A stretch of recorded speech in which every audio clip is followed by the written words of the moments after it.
evaluation. So what does it mean? We get lots of documents, critical documents from the students.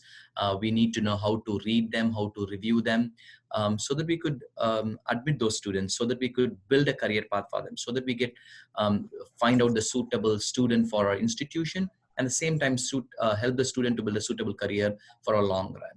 So I work with NAFSA, looking into current trends, looking into the needs of all the professional colleagues, so that we could help them train and gain and build advanced knowledge and skills. Sometimes we might also reach out to you after you train yourself, work for 1 or 2 years, and then we say, we need to talk to you. We need your input and expertise to help us look into the curriculum, build new expertise. Next slide. Today's presentation is important because it's the basic and critical foundation for credential evaluations. It's going to be a brown bag meeting. I'm not here to train you all. I'm going to give you a basic knowledge before you go into an ICE 2 and ICE 3. Why do we call it ICE 1, ICE 2, ICE 3? We have lots of smaller versions. We normally use abbreviations for those things. So International Credential Evaluation is ICE. So ICE 1 is the understanding the essentials. ICE 2 is talking about secondary, and ICE 3 we talk about post-secondary, like graduate students who come with their undergraduate transcript. ICE 2 we talk about high school credit, IGSE credit, O levels. We talk about different kinds of high school to undergraduate or graduate level. In ICE 3 we more talk about building up graduate admissions and talking about if there is a polytechnic, if there is a technical school student attendance, so that we could train and will help you what kind of details we could review and use when we admit the students, or when we talk to the students, when we talk to the prospect students or parents. That's why today's brown bag is more not a training. It's just giving us the basic foundation to help you all to understand what's happening. Next slide. 2020 has been an excellent year. We all know.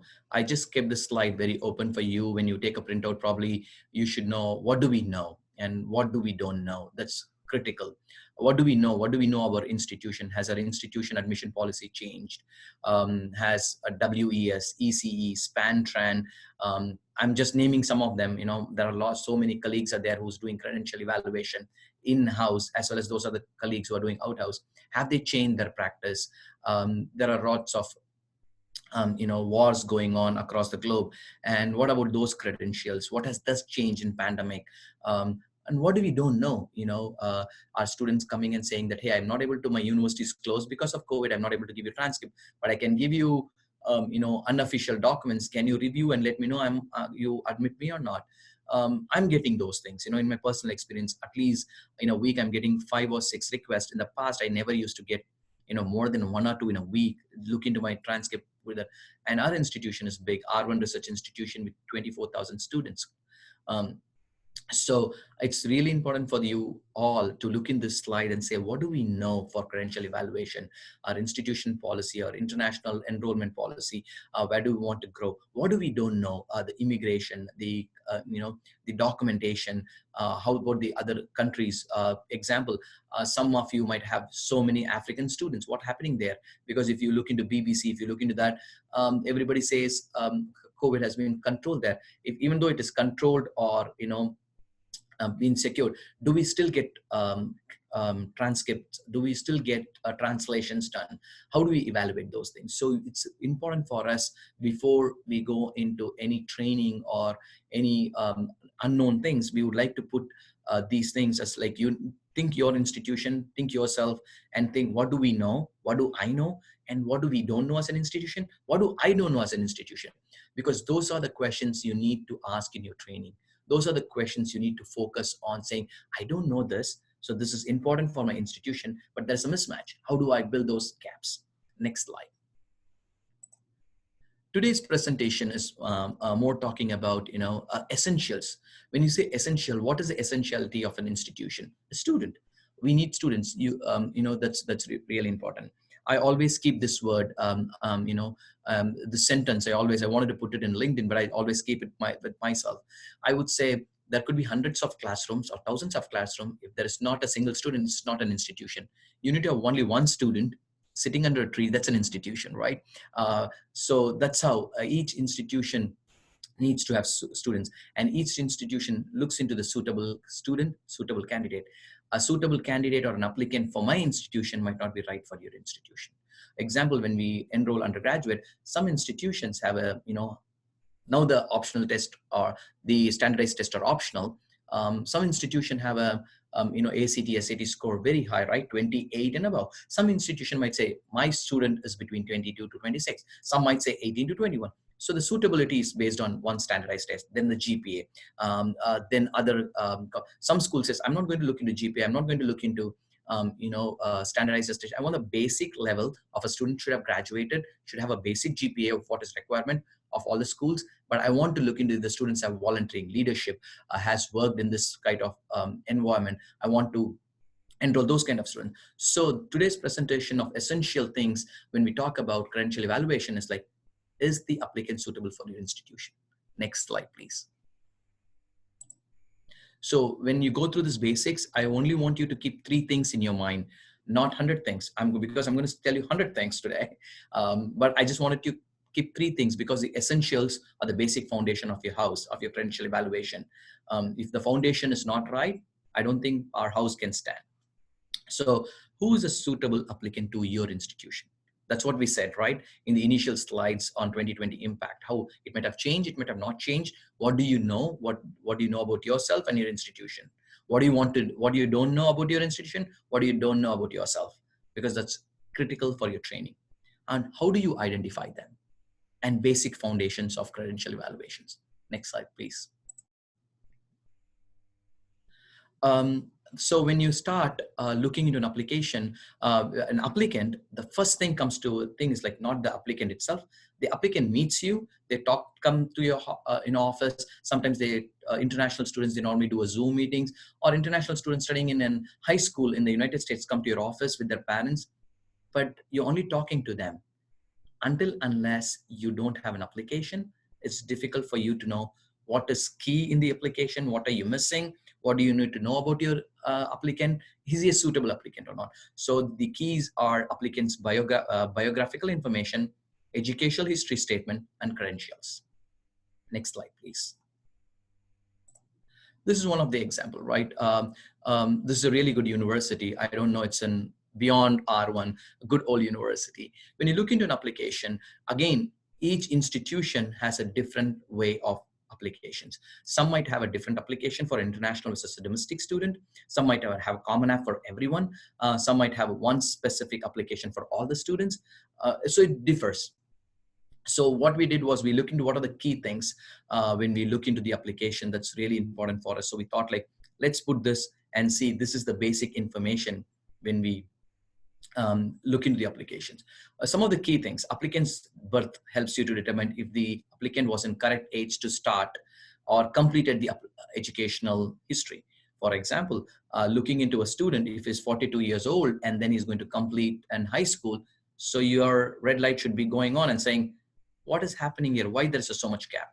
I'm sure, there are very few who has 42 years old and completing, their high school, but still. And also it highlights, country of residence. That's key for us to understand, which country does the student come from, the applicant come from. So the first page, everybody thinks is just a biographical information, but it has key. It talks about the applicant's birth date, which talks about how many years did he complete higher secondary. That also talks about, does a person requires English proficiency test, that we study in different countries. Did he study until the 11th grade in the US and the 12th grade because of his parents moved for his job transfer in somewhere else in Europe or Asia or South America? Do we need to look into this? So country residence, country of education is key. Next slide. So the next key thing, once you look into the biographical information, by looking into the students' institutional data is really important. So as I mentioned to you, if you look into when did the student complete the 9th grade, when did the student complete the 10th grade, when did the student completed the 12th grade, which country did he complete. So it's important for us to review all this. What level of education? If there was an incomplete, there's missing information, we could go back to students and we could ask, because it becomes an incomplete information for us. Just as an example here, you could see there is a gap between '07 to '03 as an example. Brianna, can you press the next key, please? See the month and year, and the next key, please. There's a break in education. Next, please. High school leaving, when did the student? And you can easily see from '05, that is, July 5 to March '06, there's a gap. So we need to understand what was the student doing, what happened in it. However, in some countries, you need to also understand, that's just very clear, because it's a basic information. Month and year could also be year and month, and something, date could be different. That we need to understand. Some places they put the date first, the month second, and the year first. Some places are totally different. They put the month, like the US, and then the date. So you need to be really clear what is happening, students' level of education, establishing what is the native language certificates mentioning. Do we have a translation of the details? That's critical for us to look into. Next slide. And when it comes from a different language, right? We saw the previous one. If we look into student coming from Asian countries, some of the Asian countries or European countries, the native language, or the language, the government language, or the official language. I'm using three things: native, government, official. There are different way how they, mention it. Could be different. And so, example, let's take an example. Most of the time, we take it as South Korea. I know some of my colleagues are here. If the student has gone through the entire curriculum in Korean language, so their transcript is going to be in Korean language. If they do it in Russian language, it's going to be in Russian language.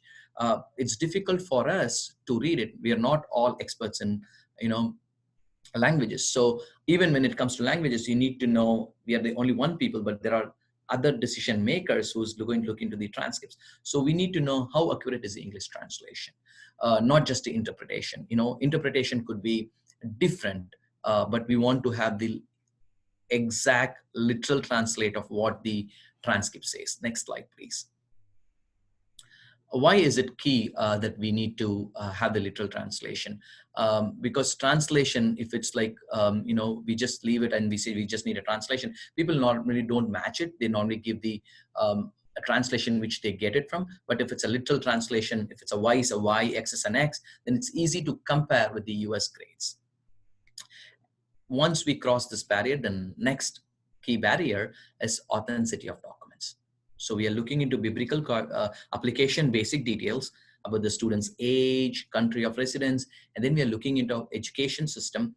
When did their student completed, which year, when did they graduate, 9, 10, 11, 12, even graduate admissions, undergraduate, when did they complete, what was the gap between, where did they study, did they took a study abroad. And then we are coming into the translation.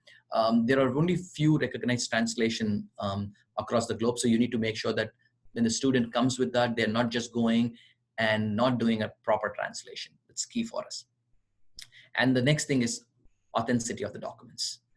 Each country has their own way how the legitimate document looks like. In the US, I have some colleagues, they're going to ask me questions. You could see the degree conferred and the grades and the mark sheets and the grade they took, it's in the same transcript, right?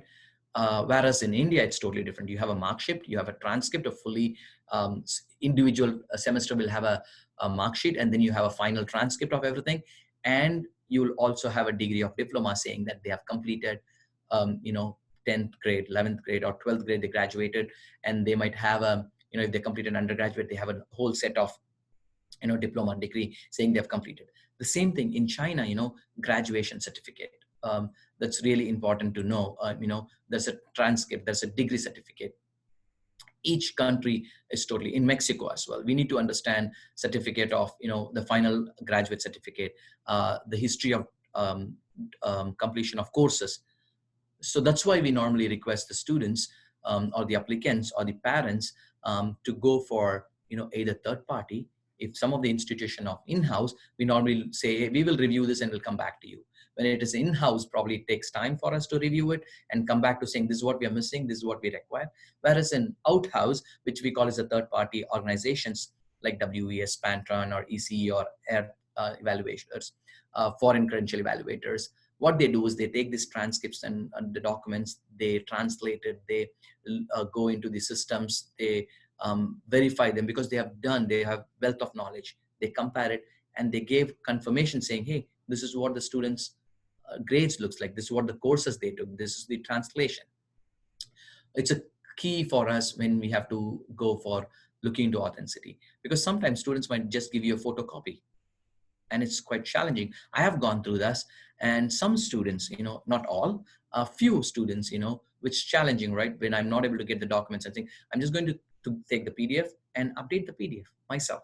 So that's not right. When you get a transcript, it looks like I've graduated, whereas it might be continuing process. It could be in progress. So it's really important to look into the authenticity of the documents. Next slide, please.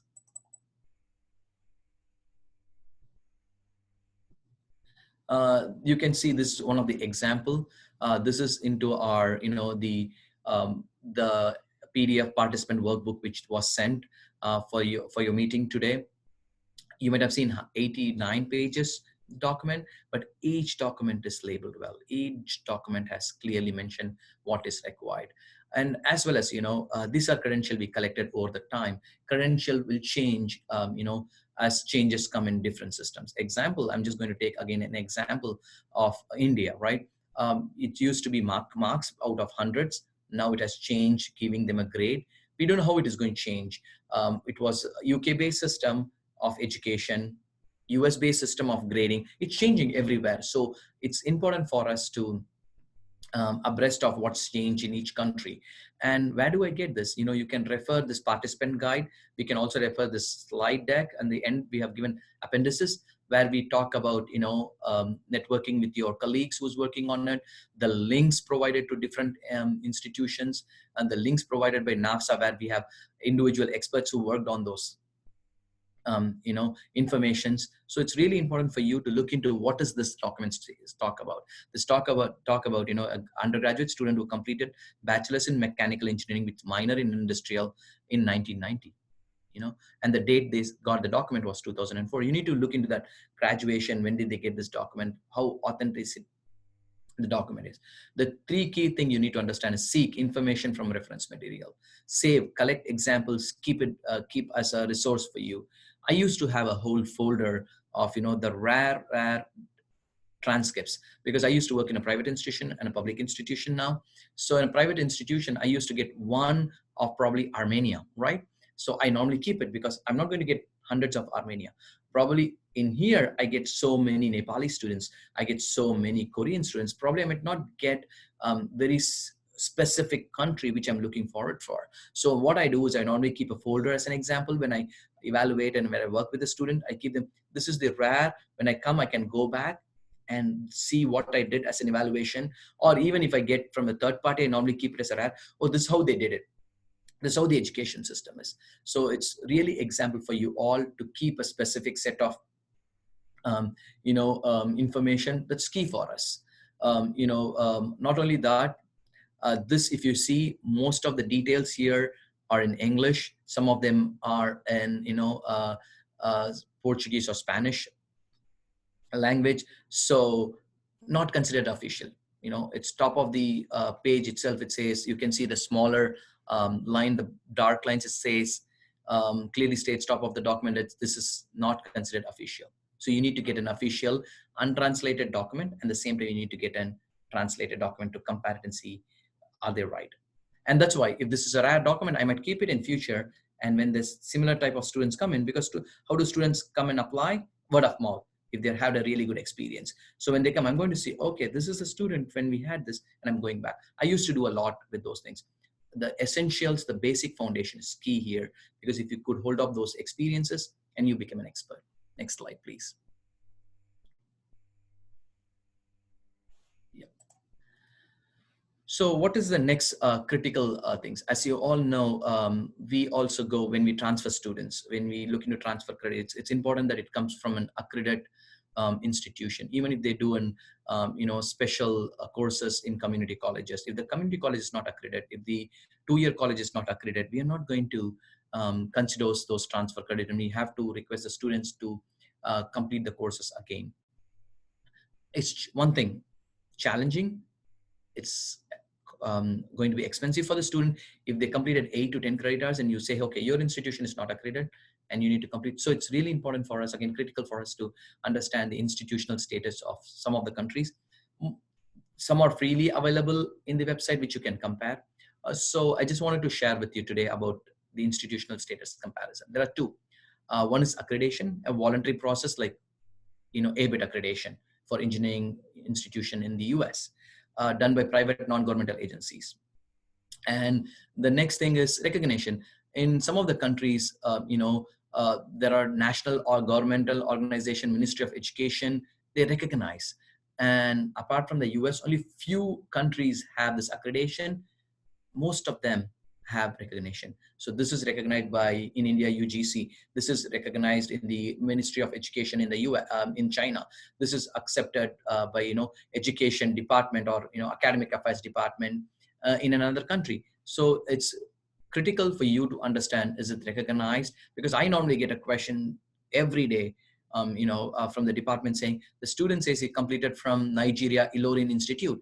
Do you accept this? Is it accredited institution? I normally go back, and because I have those documents, I normally say, this is accepted. We already have so many students the past 20 years, we accept this. This is a new, Kumasi Science and Technology in Ghana. Do we accept this? Is it ABIT accredited? Then I have to go back and tell the department, and because I sit in the departmental review committee, I normally say, they don't have ABIT because they have national recognition. So it's a nationally recognized institution. So it's similar to ABIT in the US. So it's quite important for us to be abreast with the basic knowledge. I'm saying, because that's when the departments, that's when the faculty, that's when other departments and units come back to you with the trust and saying, oh, there's an expert who knows about credential evaluation. They're going to come back and they're going to help us out when we have this kind of questions. Normally, you'd agree with me, MBA accreditation, right? Business school accreditation, AACSB, we have AAS, another one as well. So most of they say there are only 700 institutions which is AACSB accredited. So what happens to other institutions?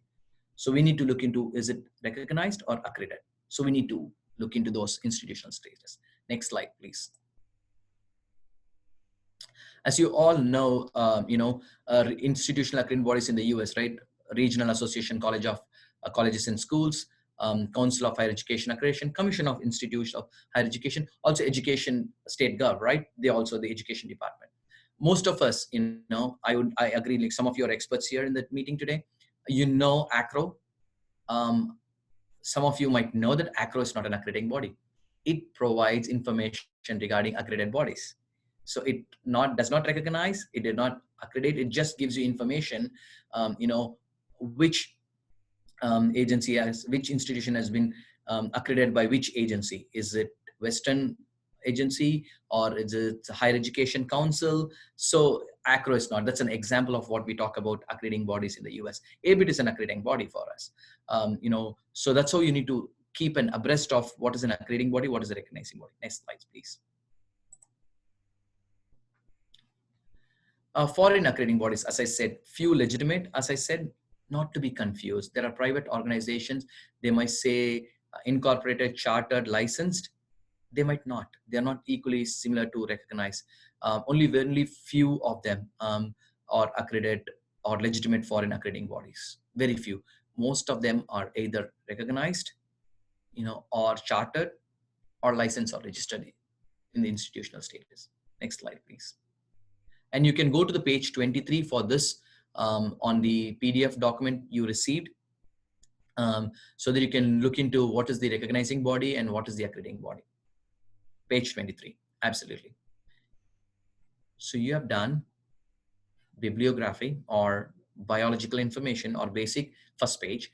Then we looked into years of education, where did they study, which country, the country of residency. Then we looked into authenticity of the documents. We're just going step by step, right? whether it's like we looked into translation, because authenticity and translation go hands in hand. You need to have a literal translation. And then we looked into, accrediting bodies, because most of the countries, they don't have accrediting bodies, and some might have a legitimate, some might have chartered. So we are going step by step in the essential foundations. Then we are looking into determining the program level. When we say program of level, how many years did the student study in France versus US versus UK versus India versus different countries. Basic determination is done of year counting, right? Two methods of determining. One is benchmarking, and another is year counting. This is in page 43. If you want to look into the pages, if you have the PDF, it talks about, as an example, year counting matches number of years represented by credential against what number of years would represent in the US. You all know how many years education you require when you normally ask for the students. We need 16 years when they want to graduate school. We need 12 years apart, not including kindergarten, right? First grade to year 12th grade. Example, French baccalaureate represents 12 years of primary and secondary school, which is equivalent to a high school diploma. Next slide, please.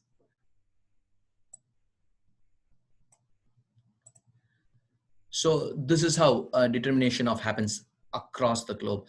The terminology might be a little bit different. We call it middle school, then we call it high school after the 8th grade, and it could be different in different school. Even in the US, we also have, when students go into a special talented schools, sometimes after the 7th grade or the 8th grade, there's a different benchmarking. The benchmark represents basic level of education and minimum standard for the completion of level of study, which is required by the education department of each country. And it is also used to compare, evaluating foreign credentials. What happens if there is a 3-year degree? So it's a bachelor's degree, because that country recognizes 3-year degree as a bachelor's. And in Europe, the Bologna process, we agree the 3-year degree considered as a 4-year degree in the US. And some countries will have more credit hours, some countries might have less credit hours, so different level. So you need to understand what would be the main benchmarks be. That's really, really important for you. So next slide, please.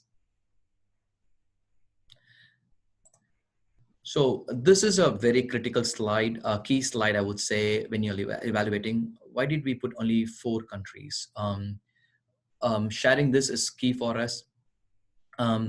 Late in 18th, or even I would say late in 17th, 18th, and 19th century, the Great Britain and, France colonized large portion of Africa, Asia, Latin America. And the end of World War I and World War II, you could see Soviet Union, which we call it at USSR, did occupy most of the Eastern European countries. And so when you're learning into the education pattern, it's key, right? Major educational pattern. We need to understand United States, British, French, and Soviet education pattern has been spread across different countries. As I said, right, as an example of, Armenia, it follows the pattern of Soviet Union. If you look into Ukraine, it follows the pattern of Soviet Union. If you look into Senegal, it follows the French pattern. If you see India, it follows the British pattern. So people have looked into who colonized them, who brought the education system into their country, who grew the education policies in the country. So they follow those curriculum, and it has been the ages, which is critical, and that's what we follow. Next slide, please. So if you want to look into the different educational systems, different patterns, that's section 4 of page 53, which talks about, before page 53, which talks about determining program levels. And then you need to do a practice. That's why we're having this brown bag, so that you look into how do I evaluate understanding the units and credits. Next page, please. You need to also understand, in the US, we normally talk about Carnegie units. It's a basic foundation. In the unit was developed in 1906 in the measurement of amount of time a student spends to study a subject. It has been really high. This has been really important. Most high school course credits are still larger, based on 120 Carnegie unit standards. And it's an example. It's a simple definition as a post-secondary level. Semester unit of credit equals 1 hour of classroom instruction plus 2 hours of independent study per week. However, the Carnegie unit does not goes to all the countries which we work with, right? All the students. It differs. However, when we compare grades to grades, we need to make sure that we convert them into a Carnegie units, or we need to convert them into a US based units. It's critical for us to compare apple to apple when we admit the students to our programs. Next slide, please. Also, the Carnegie unit, when we talk about, it's totally 120 hours in one subject. It's like a meeting of 4 to 5 times in a week for 40 to 60 minutes. Or for a year, it's 36 to 40 weeks each year. So students earns one full unit in the high school credit, which you all know. Some of you have your kids going into high school, some of them in middle school, which starts in middle school if you're taking an advanced high school courses. So they have to complete those credit hours. So that's what I said. It's simply school year, 36 weeks, 180 days, which is recommended, which is required to complete. Class time, 1 academic year, 4 to 5 times per week, 120 to 100 total hours. And it's specifically said most of the states in US, I would say 18 is lit. Now it's changed. 18 and above minimum, right? Credits are required to get graduate, get a diploma. As it clearly says, not used in all states, but it changes differ to differ. And sometimes only academic subjects are counted because those are the critical subjects which is required. Sometimes arts not taken into consideration, education, or sometimes the basic training in technical skills is not taken into consideration. So English, college prep, math, laboratory science, social science, foreign language, STEM programs, those are considered. Next slide, please.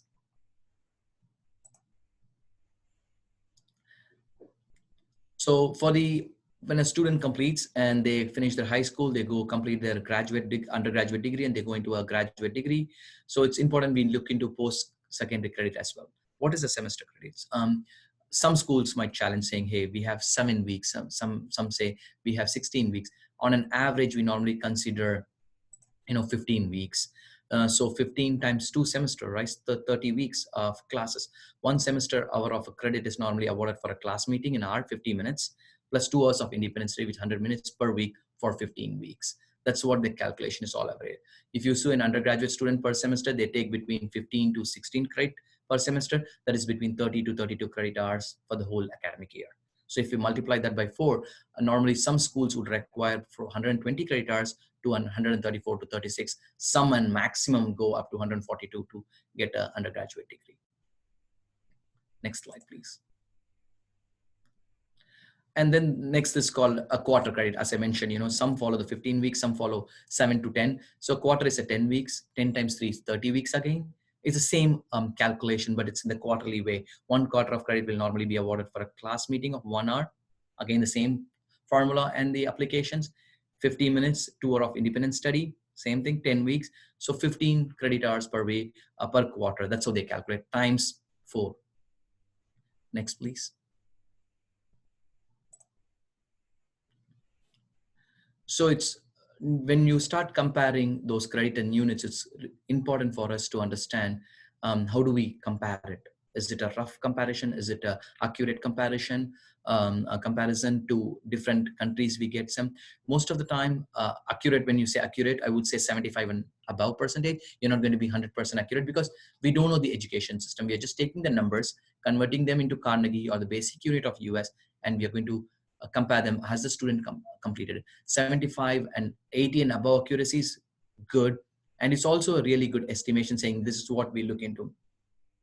One year of full-time study in one part of US is roughly comparable to 1 year of full-time study in another part of US because they are comparable, right? However, in the world, it's difficult. You have to take the rough estimation. We used to say, okay, 75 and above is the closest accuracy we could go into comparing those units and credits. Next slide, please.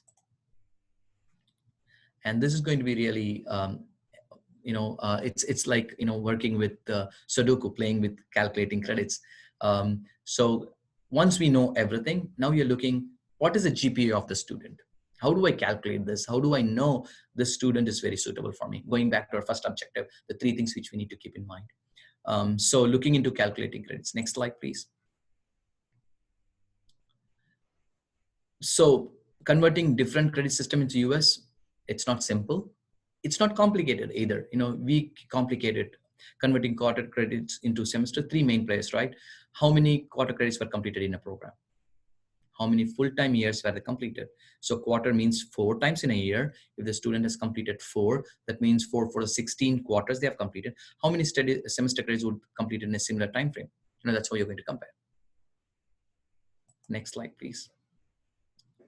So I would say if it was a real training for 4 hours, we might have gone to page 58 and we might have done how do we convert calculations, how we might calculate the credits, because it's just a brown bag meeting, so that I could tell you the essentials and listen to your questions and share my expertise. So I'm just going to give that option to you all. You have lots of time. You have an office hour today as well. So go through the page 58, look into the how do I convert it? Play around it. It's really simple, not as complex as when we learn calculus or pre-calculus, pre-cal, and engineering mathematics. Not that much complicated. It's most of the time you're converting the grading system into a 4-point scale. So that's what you're comparing, and that's what you're converting, and that's what you're looking at the GPA of. What is the GPA of this? Next slide, please. Some of the challenges, right? I said it's not simple, it's not complicated, but same in between that bridge. What are the challenges? As I said, mathematical formulas are not reliable. I used to have a proprietary Excel sheet, which I have built in formulas. If I put a specific GPA of a different country, it will give me what is the US GPA. But looking into all those examples which I gave you, I use my own Excel sheet. If you go into, I'm just giving examples. If you go to WAS or ECE or other third party, they have their website which has those same formulas, but in their own way, how they have come across, and they have added those things. If you add a credit of a different country and you know what is the US based country, this is just basic mathematical formula. And sometimes they're not closely reliable. As I said, we are talking about grading systems are not linear. Each different grading systems in different countries. Many systems are not continuous, right? Grading systems are different even within the countries. I'm going to give an example. Even if you look into Eastern Europe, Bulgaria is a little bit different from other countries, right? Armenia is different. Czech Republic is different. So it's critical for us to look into what is the difference in the system, how we could make sure that they are matching with the US. Correct. That's why I would say go to the page 58 and see if you can play around with some of the examples and workbook homeworks. Next slide, please. So when we come into grading, there's a norm reference, student grade based on relative position in the class, like ranking system, and based on weightages. Some more criteria reference, unchanging standard of performance against student performance is measured.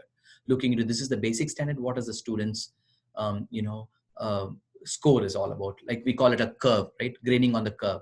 So you need to understand what is a relative versus absolute grading system. Some might have a cumulative aggregated, some might have full GPA, so they call it SGPA, CGPA. So you need to look into how they characterize, what is the weightage they give, what are they referencing against when they give the grades. So it's crucial to look into what the grade points and grade points averages. But this is basic essential things. When you go to ICE2 and ICE3, there's going to be more of practice for you to learn from, okay, this is the school from UK or Britain, because even there it differs, right? UK to Scotland, England to Scotland or Wales. So you need to play around looking into, okay, this is how the grade points look like. This is what the relative position in the class. This is what a standardized, grading system they have kept it. This is the weightage they have. So you need to look into what methodology or what educational systems they use. Next slide, please. So you can look into how we normally calculate. This is basics, right? Total grade points 114, total credit 636, and what is the GPA? Because the GPA calculation is important for all of us. When we look into, I don't think if a high school student has a GPA of 2, most of you will accept. If it's an international student, some of you might. We require a 2.25 and 2.5 and above. Some might say we want 3. Most of the graduate school, when I'm talking to you pre-COVID, they wanted 3 and above. Now, post-COVID, we don't know what's happening, right? People are looking into selectivity of their graduate population. So it's critical for all of us who are experts here now, going through those trainings, to know how do we convert those grade points and credits into a proper GPA. So, and most of the time, The third-party organizations, they normally give you the full GPA. Some schools, they wanted to round it up so that it could be close, but 3.17 could be 3.2. Some says we want those 2 points. We want to see what is the basic points. Example would be my previous institution. I need 2 points because my merit scholarship is based on 3.25 and above. So if I just say 3.2, then it's difficult for me. It's either 3.3 or 3.2. So it's difficult. Then I had a huge population to give scholarship for. So we wanted those 2 points. Some schools, they say we want just to round up so that we could, admit those students. So lots of goes into this. Your financial aid goes into this, your admission criteria, your selectivity, your suitability of the institution as well for the students goes around this. Next slide, please. And as I said, 58 and then page 62 are critical for you just to play around.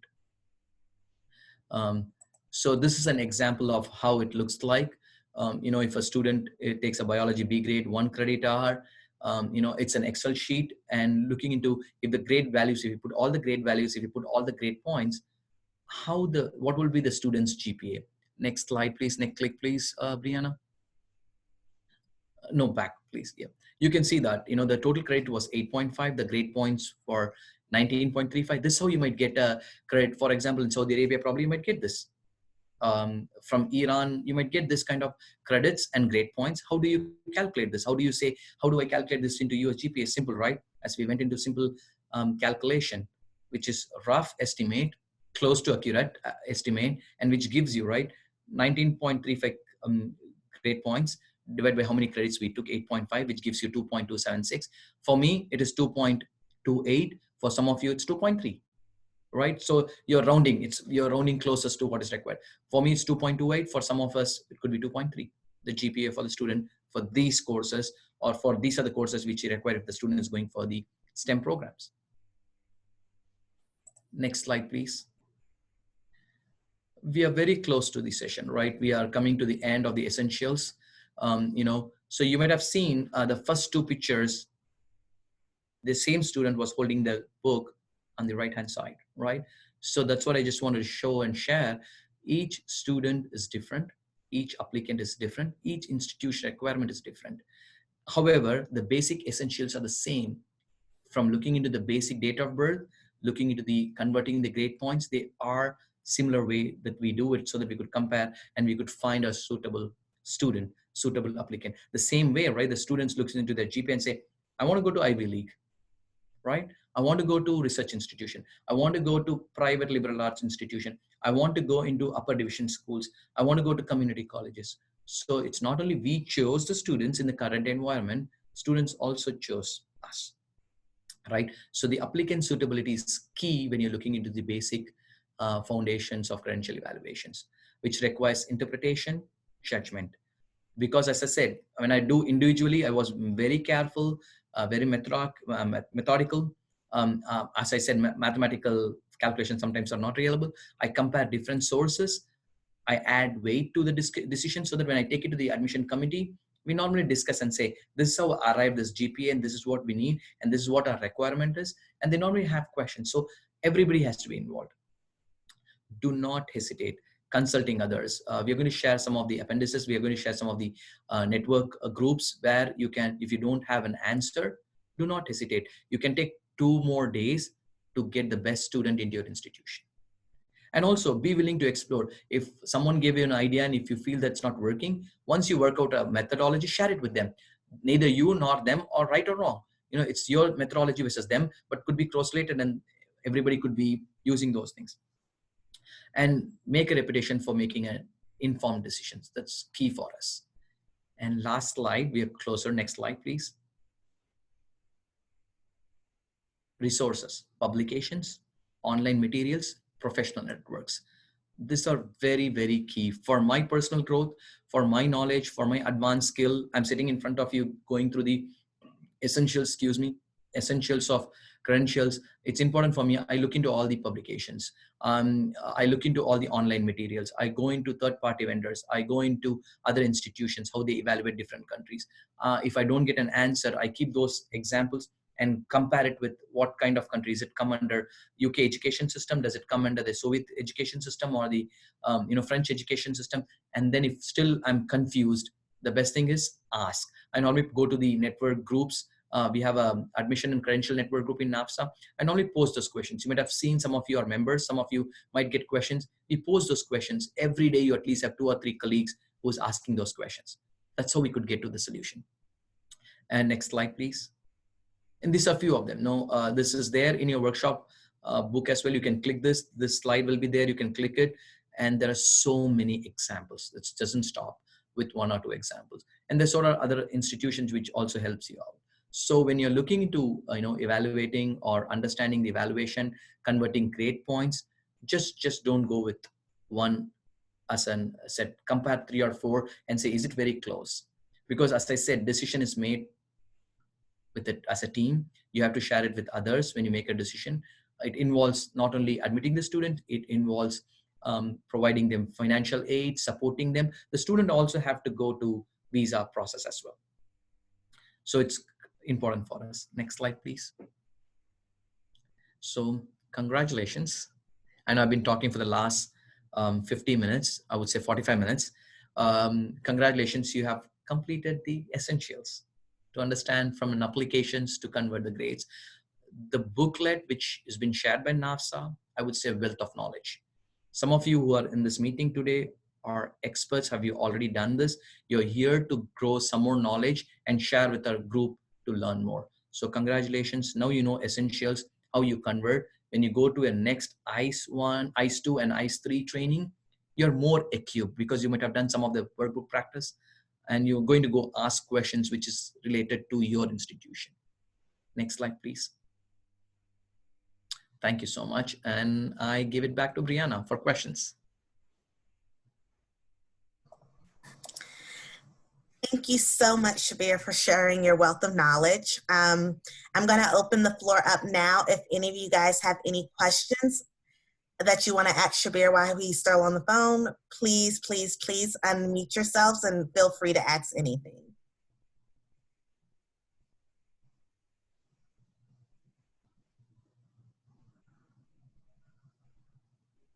Shabir, I have a quick question. Sure. If you receive a transcript from a country that you're very unfamiliar with, is your personal favorite resource to go to first? My first favorite, thank you, Heather. Which institution are you from? I'm from Columbia University School of Professional Studies. Awesome. Thank you, Heather. That's a great question. The example would be Armenia. The first thing I would do, I'll not go to any of the resources. I'll take the transcript. I'll go back to the institution which sent me the transcript. University of Armenia. Example, that's not the right institution. I'm just giving you University of Armenia. Look into what kind of curriculum they have. Is it a 4-year degree, 5-year degree? How do they evaluate the courses? So once I have the pattern, so now you did a little bit of research about the institution. Now you have the transcript. Now I'm going to compare, oh, is it a Soviet-based, UK-based, Britain-based, what based transcript is there?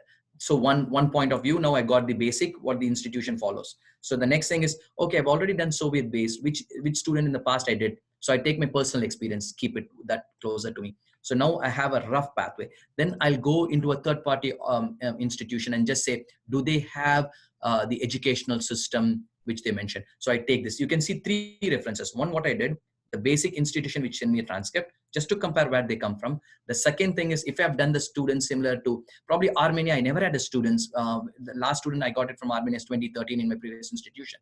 I never had this, but I had Russian students. I had Ukrainian students. So I'm now comparing with them. Now I'm looking into their curriculum, matching the curriculum. Then I'm now going into third party. I'm saying, hey, this is how they look into the educational system. Then I go into some of the institution which I believe consider to have huge population of those countries. That's based on your research, how you work on. So I normally compare these 3 and say, okay, this is what I'm coming. When I calculate these things, it matches. That's what I said. When you do these 3-4 steps for one student, it takes time. Evaluation takes between 25 to 27 minutes. When you compare these things, when you line up these things, for one student, that's critical. But when you say, I would say you're closer to accuracy, 70 and 75% and above, because it's a unique student. You can easily go when you're discussing with the admission committee. This is our main, this is our first or second student. This is how it compared. This comes from the same education system. When I looked into third party, this is what said. Let's say an example, University of Illinois, right? Urbana-Champaign, they have more international students. I looked into their website. They have a book which compares the same. So now what you did, you have reasons why you evaluated like this. So that's how I did for Armenia. So, however, if you don't go back to the institution which sent you a transcript, you're never going to be successful. Did I answer your question, Heather? Yes, thank you.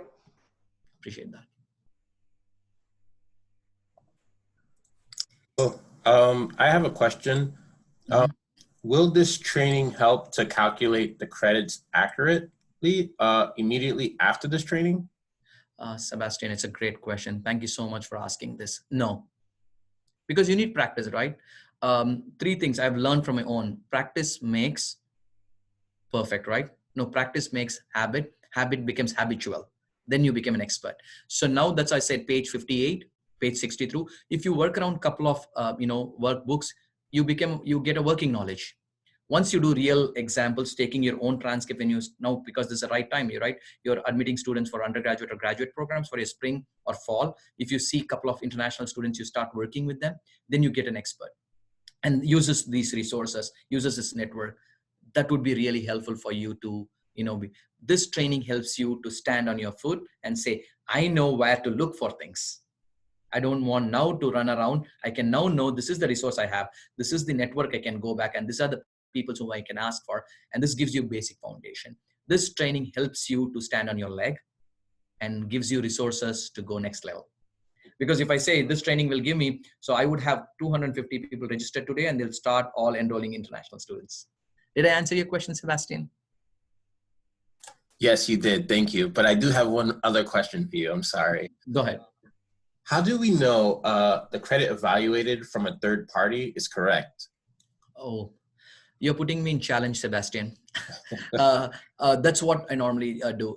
I used to be the ACE network leader for NAFSA. So we do in-house and out-house, comparison. There are pros and cons. There are advantages and there are challenges.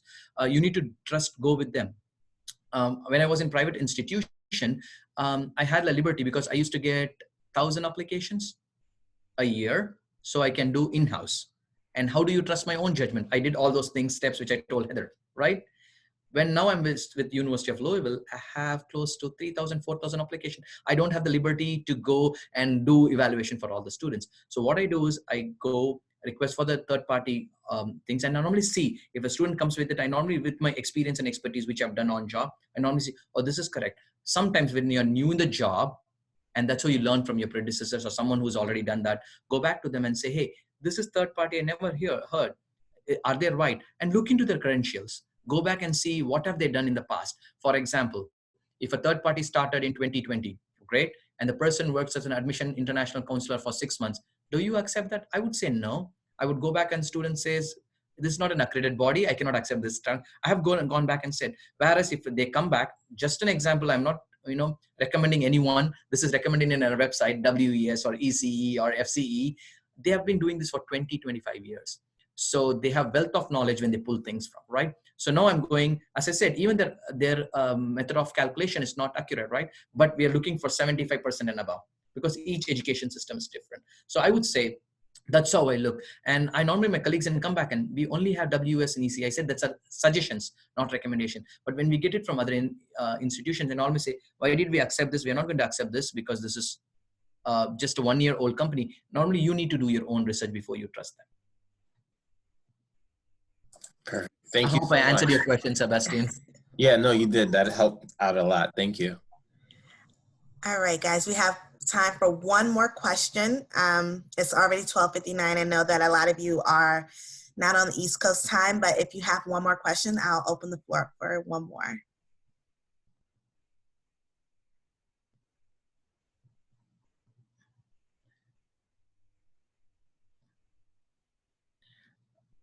Brianna, I think I received a question long back. If I may want to share it with them. One of time, one of my colleague asked me a question about, what is the best practice for a small private institution, right?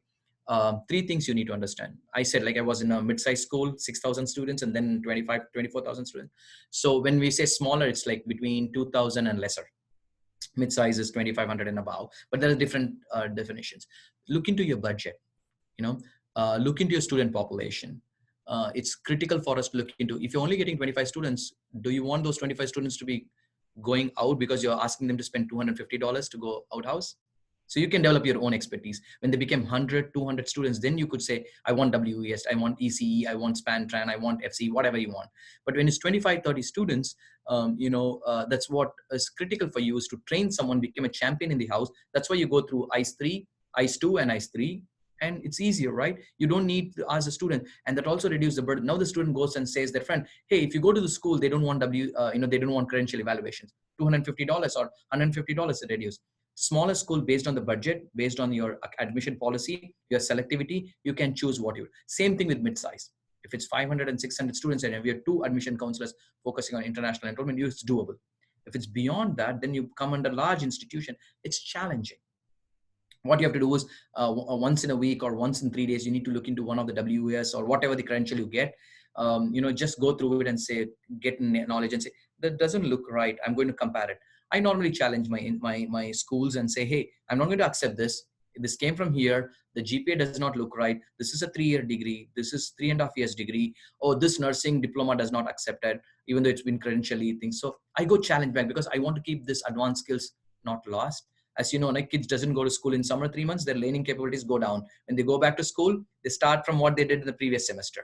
Similar pattern for us. So keep your knowledge abreast, become a member in, with the networking community, talk to them, talk to your colleagues. And that's how it's based on your money, based on population, based on your policy and suitability. You don't want the students to, and with the COVID coming in, you have to take a call as a leader. Thank you so much, Shabir, for offering your wealth of knowledge and your just time today. Thank you so much, guys. Again, like I stated, that this was recorded. I will be emailing out the recording to you all this afternoon, well, either before the end of this week. And enjoy the rest of your day. Thank you, Brianna. Thank you, Nafsa. Bye-bye.